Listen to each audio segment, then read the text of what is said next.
My name is Carolyne, Nekesa. I started out as a publisher. Now I'm trying my foot in marketing and communications and customer experience. I think all the three have integrated, and as the world goes into convergence, we are soon going to see that becoming one profession. So the first thing probably I'll be advising you guys is try and see how you are going to ensure that you build your skills in those areas, because the marketer of tomorrow is going to be expected to work in all those three areas. So, so that we don't take a lot of time, we are going to look at numbers. Jackie has kind of introduced the marketer of tomorrow, looking at what we were before and what we are now. And we are going to look at the brands and what we can do in the digital space and what is happening in the digital space. And I think we can't talk about digital space when you're not talking about numbers. So let's see what the numbers are. These are just global digital headlines. Our current population as a world now is about 8.1 billion. Yeah, we've really grown. Good job, people. Keep on. Yeah. For marketers, these are numbers. We are happy when people grow, right? Because those are consumers. Yeah. Cellular mobile connection, phone to simu ya kawaida. Now we are at 8.46 thanks to Luos, because they own at least 2 mobile phones. So they make sure that they've owned more phones than the number of people that exist in the world. So good job. Then we go to internet users, 5.16 billion internet users. So those children who are asking for to watch YouTube and I don't know what, probably they're also here. And school-going children, thanks to COVID, and now most of the children own gadgets and they access the internet. So at 5.16. Active social media users globally at 4.76 billion. So, I mean, if you're not on social media communicating there, you are missing this number. Let's go to Kenya. We've also grown 54 million with an urbanization population of about 29.3%. Cellular and mobile connection, 63.94. I think, which tribe joined Luos here? Because this is two. Kenyans are contributing to the global numbers, eh? You have two, how many have more than one phone here? Let's see. All of you? Wow, okay, so yeah, you are the reason why we have more phones than people. Internet users, we are at about 17.86 million. So if you're not on internet as a brand, who are you talking to? Or if you're not online, if your website is not active, just website, hata tujaenda kwa TikTok, website too, yeah?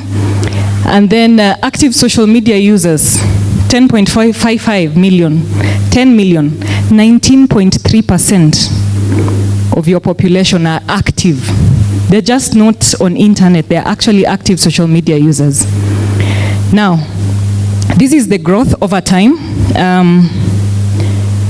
We started at about 5.7 million.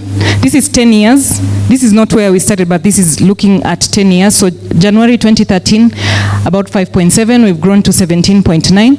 There was a big growth here. 2013, 2014, there was a big growth. I think internet was just being accepted. People were getting smartphones, and more people are getting into that internet space, so there was a tremendous growth.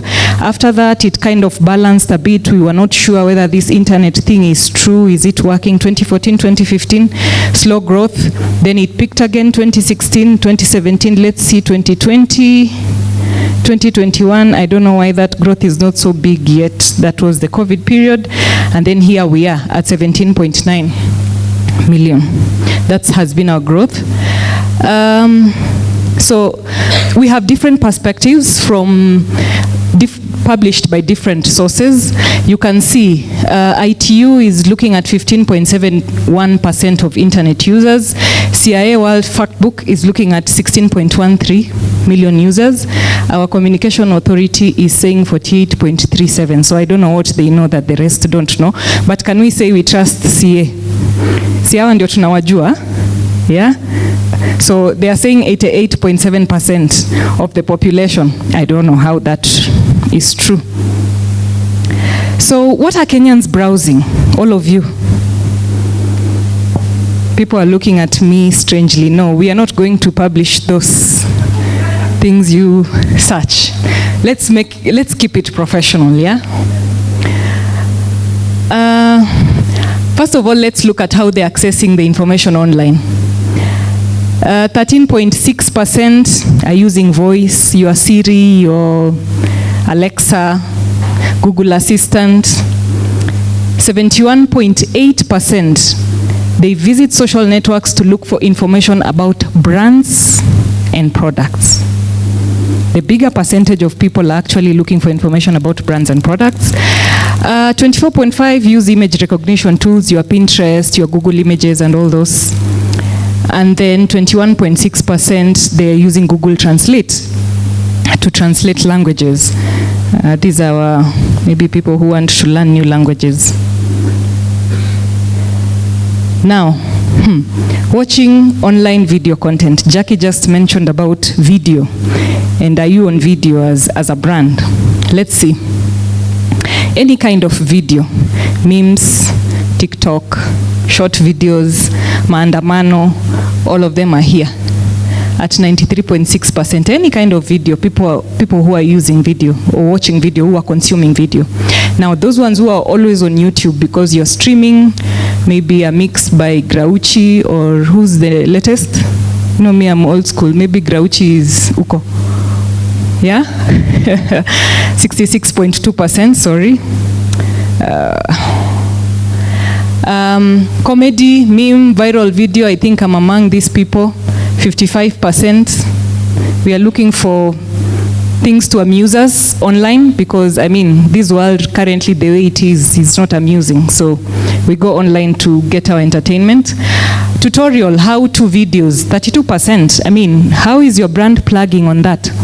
Are you explaining some information about how to, if your brand probably is in that space? Live stream. Did you guys see the story of that journalist who said he had very few followers on TikTok until he went on live stream during maandamano? And suddenly he had so many followers and so many people viewing the videos. I've seen a lot of stories around TikTok and like video streaming on TikTok, and I mean how you can gain followers there. Try it. Educational video, 34.8. Product reviews. There has been a lot of this even by very young children now who are going online and doing product reviews and earning money from it. Short clip or highlight videos. These must be football people, seeing last night's matches, how it went, if VAR was right or not. And then gaming videos, 17.5%. And then influencer videos and vlogs. Maybe some, who are influencers here? Maybe some of you are influencers, so that is where they command about 28.7% of the population. Now, listening to music streams, 34.1. Listen to online radio shows, 28.4. Podcasts, it's quite growing, 17.9. You can see it's positive, 47.9. And listening to audiobooks. It's reducing, I think, because of the rest of us who want to be entertained rather than reading and listening to books. But yeah. So how should you tell your brands? Just looking at those statistics and what is happening in the internet and the numbers that are there. How should you tell your brands? Brand stories. So let's look at the main reason for using social media here. Most people are using social media to keep in touch with friends and family. Most. So how are you telling your story and how are you positioning your brand to capture this group? The next group is reading news stories. So what is happening? What is trending? What is new? Are you among the brands that are trending? Is your story among the stories that are trending, that are making news? Is there something that you're doing as a brand in the organization that can make news? Are you telling it on social media? Or do we just know amongst yourselves and your peers and maybe other industry? Another group that is big, seeing what's being talked about. What is trending? I think most of us go on Twitter and the first thing you want to look at is what's trending. And you want to read the stories around what's trending. Finding inspiration for things to do and buy. So if you are in a brand that is on products, how do you ensure that you're among the views of people who are looking for inspiration of things to do and buy? I think Instagram has done very well in this space, because if you are interested in a particular product, now when you go on Instagram, you'll always see that product. Those ones who are FOMO, fear of missing out, 40%, my goodness, no, 40.9, those of us who do not want to miss out on anything. So we are consuming internet just for that. We are consuming social media for that. Finding content, videos, work-related networking or research. So your LinkedIn is here at 37.4. Watching live streams, 36. Seeing content from brands. Sharing and discussing opinions. Making new contacts. Finding like-minded communities. You can see the last one here is finding products to purchase. Imagine what you are competing with if you are a product person. All this, your search group is here at 27.5. So it tells you there has to be a shift in how you are communicating. So you're not just putting products and services on people's faces. You have to go back to either telling them something that is new, fitting yourself within trends of what is happening, giving them inspiration on whether they can buy that product or consume that service, rather than just talking to them about it. How are you using it? How is it going to change their lives? How is it going to create aspiration for what it is that they want to be or to do? And place yourself there so that it's not just on their face kind of product. So this is how you stay relevant, and I just want to make it very brief. My presentation today was going to be very brief so that I don't take a lot of time and we can have some time for question and answer. Have a brand story. Keep it consistent. And here I would want to refer to a brand that maybe you'll say is cliche, but it's a brand that has convinced us over and over that they stay on brand. All of you can agree with me that Safaricom has been that brand? True? Yeah? And I'm not saying just because it is cliche and it's a safe bet here when you're talking about digital, but Safaricom has really tried to keep on brand, especially, I don't know why they changed from the better option. I think that was really inspirational. I feel like that was better than the simple, transparent, what is the other thing for you? Better option was always, it's timeless. It was always going to be the better option. Yeah, so have a brand story and keep it consistent. Create your story. What is your story? How does it fit in all those things that people are searching? And how do you ensure that you consistently tell that story in everything that you do, everything that you say, and your people internally can also preach the gospel of that story? Now, you also need to align with user consumption patterns. I've just told you about or shown you the user consumption patterns and how people are consuming information, how people are consuming the social media and the internet. How do you align your brand story with what people are consuming? Rather than just telling them, this is who we are, this is what we sell. Every day, today it's shoes, tomorrow it's tomatoes. I don't know, you're just putting your product. There is no story. What are you telling me? How does it align to what is happening in the country right now? How does it align globally? How does it align to what I want as a mother or as a young lady starting off the job, a young man, and all these things? I want to drive a Subaru, I want to leave this place. How does your brand communicate to that story? Be agile and adaptable to change. Jackie was asking how many people are on TikTok. Let me ask, how many people are on TikTok? Okay, it's like 40%. Yeah? Do you know what is going on TikTok? Okay, fine. Maybe you're not there as a content person, but you consume the information. There is a lot of information that is going on there. And the thing about TikTok is, I think the ability to create a For You page where whatever it is that you want to consume or information that you're interested in is what you'll keep on seeing, and I mean things around what it is that you want to consume, and you will consume a lot. Global trends, what is happening in the area of interest around the world. Just adapt, be agile, put your brand out there, let people globally know what it is that you're doing. And it's a very interesting way of telling your story, TikTok, because it will not be any more about your product. It will be about your people. It will be about your culture, about your services, about what you do to other people. It will be about your social service and all those things.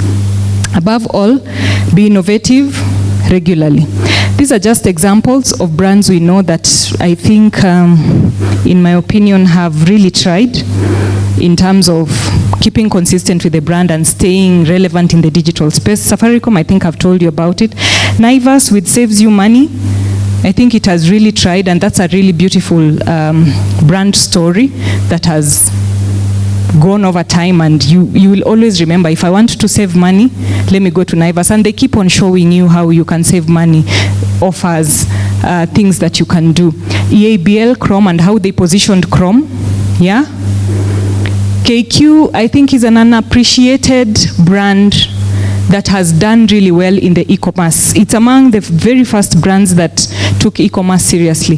How many people nowadays buy tickets physically? Let me see. If you use KQ. One person out of how many people? You go to the center and buy your ticket. Wow, interesting. When you can just sit at your desk and open your laptop and... All right, okay. But yes, it's probably we haven't appreciated how much it has done in terms of growing that e-commerce platforms of purchasing tickets. Auto Express. Those of you who probably have used Auto Express, they are Google location service that can even tell you, it can tell you your purchase story, I mean the story of your purchase, when you purchased, what you purchased, across any branch in the country. That's a brand that has actually kept in touch with being in the digital space. Java. Every time you pay by M-Pesa, their Ajua platform is sending you a question on how the experience has been immediately. Yeah? That's also a brand that has kind of adapted that space very well. And then the story of Naspers in South Africa, I think that one you need to read. This was like, it was a publisher, almost like a newsroom, and it has really evolved now into a brand that has even bought into technology, and it has invested heavily in technology globally. So these are some of brands that we know, we have heard of, that have tried to stay relevant in the digital space by adopting different means and ways. So based on what it is that I've shown you, what people are looking at, what people are consuming, the numbers that we have, ask yourself with your brand, how have you positioned yourself?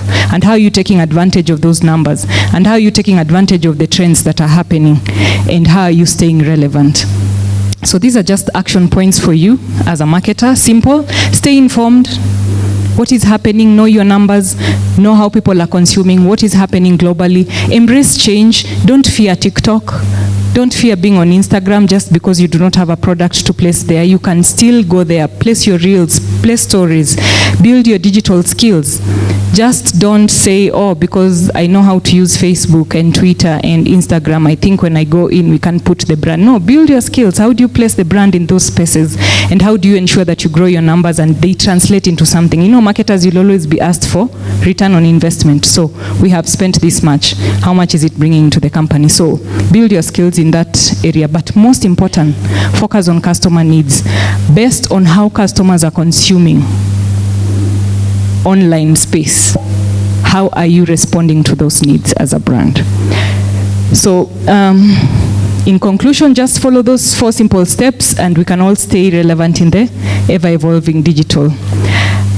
This presentation, you can easily get it there for those of you who have the apps to download, so that I don't say I will send you on email.